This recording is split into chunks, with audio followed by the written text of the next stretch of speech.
안녕하세요. 마태복음 함께 걷기 위례 동행교회 박영수 목사입니다. 오늘은 마태복음 22장 15절부터 22절까지 말씀 가운데 이 땅에서 그리스도인들은 어떻게 살 것인가 라는 제목으로 잠시 하나님의 말씀을 함께 생각해 보려고 합니다.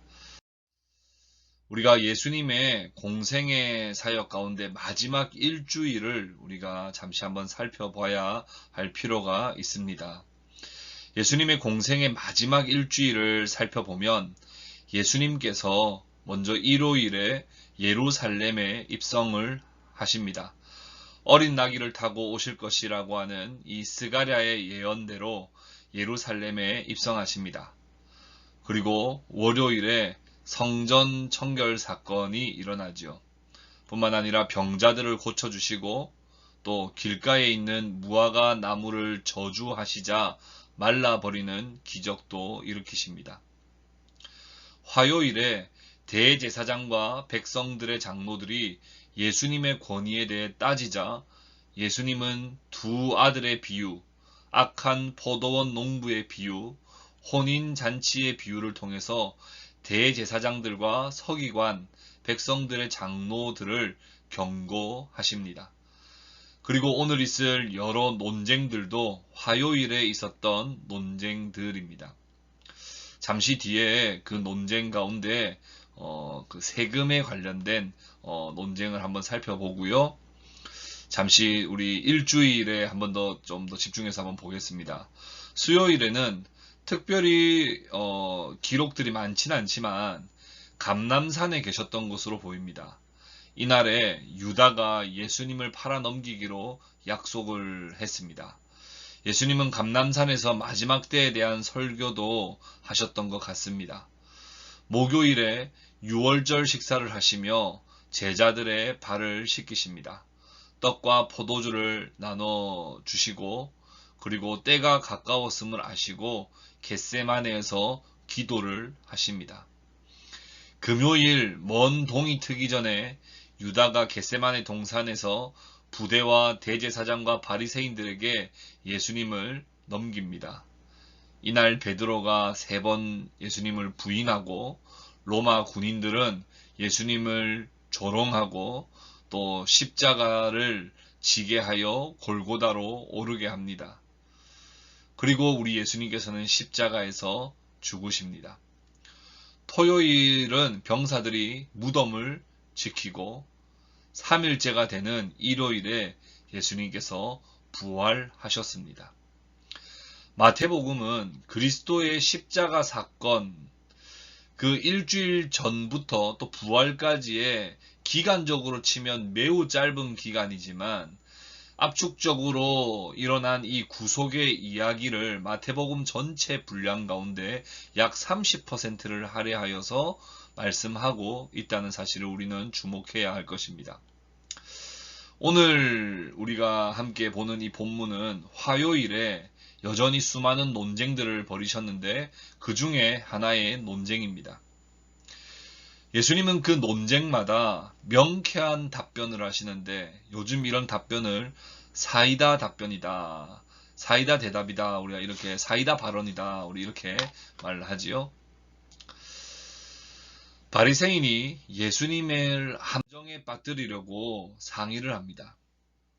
어떻게 하면 예수를 말의 올무에 걸리게 할까? 그래서 그들은 자기 제자들과 헤롯 땅을 예수님께 보내서 한껏 예수님을 치켜 세웁니다. 아첨하는 말을 하는 것이죠. 아첨하는 말을 통해서 예수님을 덫에 걸려 넘어지도록 위장막을 까는 거예요. 사실 친로마 성향의 정치 집단인 헤롯 당과 하나님의 의에 관심이 많은 바리새인의 조합은 매우 낯설게 느껴집니다. 그럼에도 그들은 예수님을 대적하기 위해서 전략적 동반자가 된 것이죠. 이제 진짜 덫을 놓습니다. 예수님께 찾아와서는 가이사에게 세금을 바치는 것이 옳으니까 옳지 아니하니까 이렇게 질문을 하는 겁니다. 가이사에게 세금을 바치는 것이 옳다라고 하면 정복 국가인 로마에 협조하는 권력 앞에는 약한 그런 모습을 보이게 되는 셈이고, 세금을 바치는 것이 옳지 않다고 하면 민족적 자존심은 세웠지만 로마의 법을 위반하는 것이기에 헤롯 당이 가만히 있지 않고 즉시 고발할 것이기 때문입니다.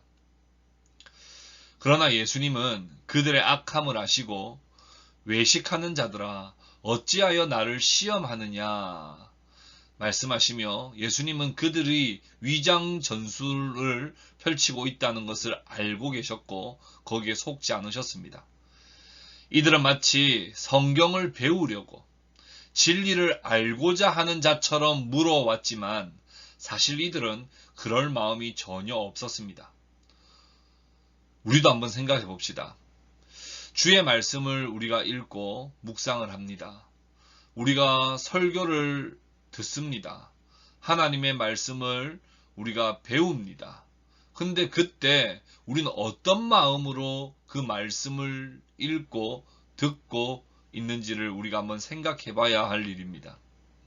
우리가 예배는 나오지만, 성경은 읽지만, 설교도 듣지만 정작 우리의 마음에 하나님을 간절히 알고자 함과 하나님의 말씀에 순종하고자 함이 우리에게 없다면 이것은 도리어 다른 목적으로 주님께 질문해왔던 이들의 질문과 전혀 다를 것이 없기 때문에 그렇습니다. 우리는 언제나 주님을 더 알기를 원하고 주께 더 가까이 가기를 원하며 주께서 말씀하신다면 즉시 순종하겠노라고 하는, 말씀만 하옵소서 내가 따르겠습니다 라고 하는 그런 자세로 늘 하나님의 말씀을 읽고 또 설교를 그렇게 들어야 할 것입니다. 예수님은 그들의 마음에 다른 의도가 있음을 아셨기에 세금 낼 돈을 내게 보이라. 그리고는 이 형상과 이 글이 누구의 것이냐라고 질문하십니다. 그들이 답하기를 가이사의 것입니다 라고 하자 예수님은 가이사의 것은 가이사에게, 하나님의 것은 하나님께 바치라 라고 예수님께서 말씀하십니다. 예수님의 이 한마디로 모든 함정은, 모든 덫은 무력화되었습니다. 이런 사이다 대답에 그들은 놀랍게 여겼습니다.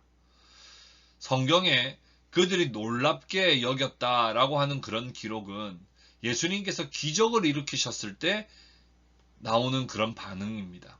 예를 들자면 예수님이 풍랑을 잔잔하게 하신 후에 많은 제자들이 놀랍게 여겼다라고 말하는 것과 같이 예수님의 이 사이다와 같은 이 답변을 통해서 여기에 있던 많은 사람들이 놀랍게 여겼다. 이 가르침을 기적과 같이 여겼다. 라고 그렇게 말씀하고 있는 것입니다. 가이사의 것은 가이사에게, 하나님의 것은 하나님에게 바치라 라고 하는 이 말씀은 어떤 의미일까요? 천국 백성들은 하나님을 기본적으로 우리는 섬기는 자들입니다. 그럼에도 동시에 이 땅의 법과 질서도 잘 지켜야 합니다. 예수님은 가이사의 것은 가이사에게 바치라는 말씀을 통하여 하나님의 백성이 살아가는 이 사회에서 국가에 세금을 내는 등의 여러 가지 의무를 다하는 것은 마땅하다고 말씀해 주시는 셈입니다. 그렇다면 하나님의 것은 하나님께 바치라는 말은 무슨 말씀입니까? 하나님의 것은 무엇이죠? 하나님의 것은 우리의 삶 전부이며 우리의 생명, 곧 모든 것이 다 하나님의 것입니다. 그렇기에 우리는 이 땅의 사회 구성원으로서 의무를 다하되 우리의 정체성은 궁극적으로 하나님 나라의 백성이라는 사실을 우리는 늘 기억하고 우리의 삶이 온전히 하나님께 마땅히 돌려드려야 할 영광과 찬송을 돌려드리는 그런 삶을 살아야 한다는 말씀입니다. 이 세상의 통치자나 이 세상의 법은 사회의 존립과 번영과 평화를 위해서 필요하기에 기본적으로 우리는 시민으로서의 의무를 다해야 할 것입니다. 그러나 그 어떤 것도 하나님의 말씀보다 결코 앞설 수 없다는 사실도 우리는 동시에 기억해야 합니다. 이 세상에서는 반드시 갈등과 고난이 따를 것입니다. 그때마다 우리는 말씀이 무엇을 요구하는지, 하나님의 뜻이 무엇인지를 바르게 분별하여 이 땅 가운데서 가이사의 것은 가이사에게, 하나님의 것은 하나님께 바칠 수 있는 그런 지혜가 필요할 것입니다. 예수님의 이 탁월한 지혜와 권위의 이 답변에 많이 다 놀라워 했습니다. 우리에게도 이 땅에 살아갈 분별력과 지혜가 필요합니다. 간절히 바라기는 하나님 나라 백성의 정체성을 가지고 이 땅에서도 모범 시민으로 잘 살아갈 수 있는 그런 분별력과 지혜를 우리 모두에게 주시기를 우리 주 예수 그리스도의 이름으로 축복합니다.